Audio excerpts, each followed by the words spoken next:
Hey guys, welcome back to my channel. If you're new here, I'm really glad to have you. Let's talk today about depression and anxiety.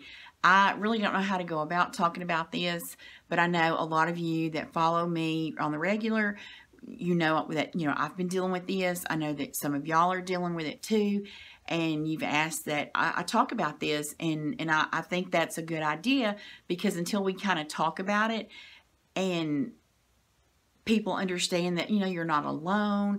These crazy thoughts, are not just you. It's literally like the depression and the anxiety that causes these kind of thoughts and stuff. So, yeah, I don't have a game plan. I'm just going to kind of go over, what we've been through, and let's just go from there. I had never dealt with depression of any kind, not what is it called? After you have the baby, postpartum. I had not had any postpartum depression. I may have after my second one, but it was like a split second, and that was it. But my husband has dealt with depression and anxiety for probably all of his adult life. We got him on some medicine. He has said he will never go another day without, he takes Zoloft, without his medicine, because he said, I had no idea normal could feel like this. He said, I had no idea this is how people felt. I thought how I was feeling was how everybody felt. And he said that he had times where, not that he really thought about killing himself. I mean, I don't know how you word this. Had he thought about suicide? Had he not thought it? I don't know. He said many times he had, he would think to himself as he was driving down the road that, like, if I just ran in, if I ran off the road and wrecked my truck into that tree, that would kind of solve everything. I really, that's what I should do. I should just run this truck off the road into that tree, So what is that? Is that thinking about suicide? I don't really know. He said he always felt like there was an impending doom, like something terrible was about to happen. Like you're anticipating like somebody's going to pass. He said it just always felt like that for him, and he said he no longer feels that way. Now, if he goes without his medicine, he said, I can totally feel those feelings starting to come back. But we just don't let him go without his medicine, because his medicine works so amazingly well for him. Now, when I got sick in 2008, I had some major surgeries. I took Lyrica, this medicine, for about 4 years.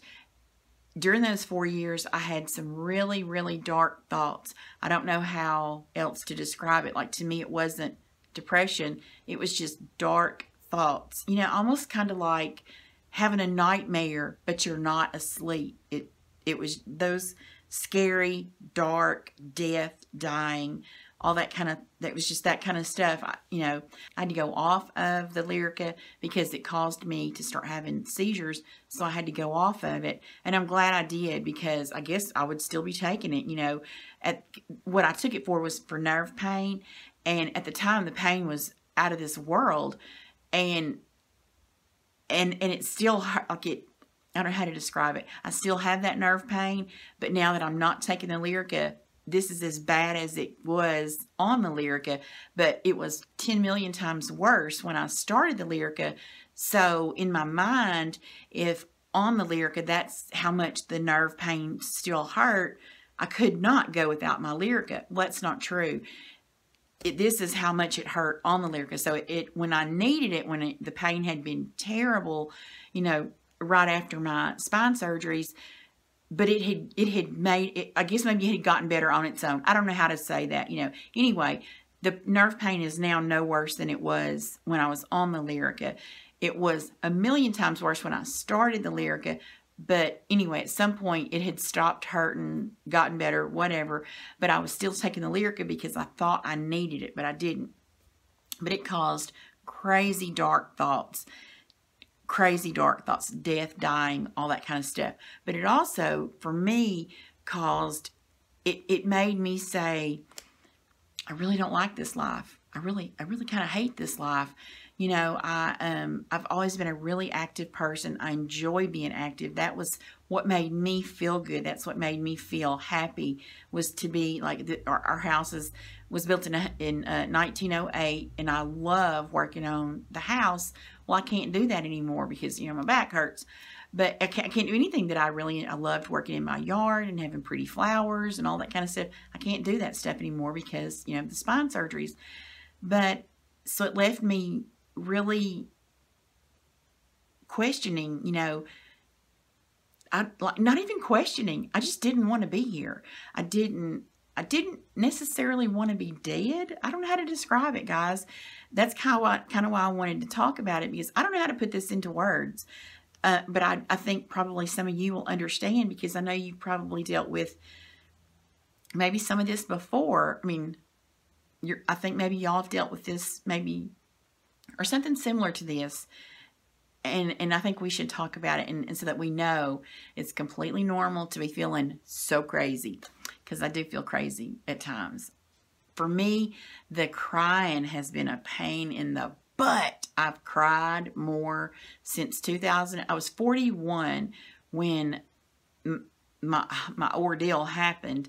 I had not cried in the whole previous 41 years as much as I've cried in the 10 years since. Y'all, the crying is unreal. I hate it. Hate it, hate it, hate it. But I still struggle with the feelings. I'm not well by any stretch of the imagination. I do think, if you're one of my regular followers, you know I'm dealing with a really, really low vitamin D, and I have hypothyroidism, which both of them, you know, can cause depression. And so I'm still dealing with that each and every day. But I did go on to an antidepressant when I was coming off of the Lyrica. The dark thoughts went crazy. Like, it got, I don't know how to describe it. I don't want to say it got unbearable, but it was unbearable. I was crying 24 hours a day. And the dark thoughts, the wishing that I was dead, not really wishing that I was dead. I didn't want this life. I didn't want this body. I want my active body back. I don't like this body. This body can't do shit. You know, all I can do is, like, that spot right there. I lay there 24 hours a day, 7 days a week. Sometimes it feels like, not even that it feels like, a lot of the time I do. Like, I lay right there in that spot, and I don't move. I get up, go to the bathroom, and I get back in that spot. I go make Clay some lunch, and I get back in that spot.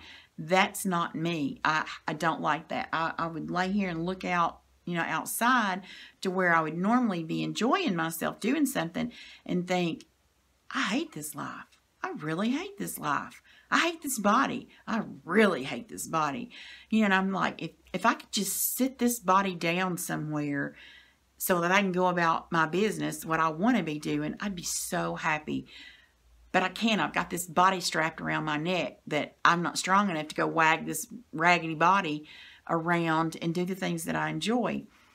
But when I started on the I don't remember what antidepressant it was. It was a newer one. But y'all, I'm not laughing. It does kind of make me laugh, only now being in this position looking at it, because at the time there was no laughing going on. When I started that antidepressant,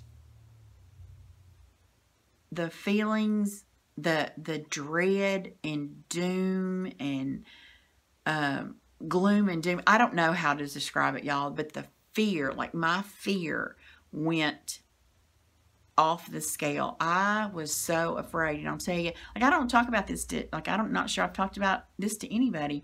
I mean, Dan knows a little bit about it, but it's been embarrassing for me to talk about. I went through a fear of somebody breaking in our house and killing all of us, to the point where we slept with guns in the bed with us.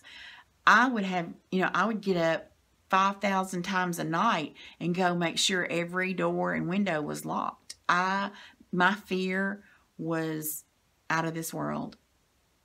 And the crying, I was not screaming. I mean, I was just sobbing all day and all night. And the night was 10 times worse than the day. The day was hard, But when darkness set in every day, oh my gosh, I couldn't, it felt like I was being suffocated. The anxiety and the fear of somebody breaking in this house and killing us, killing me and my family.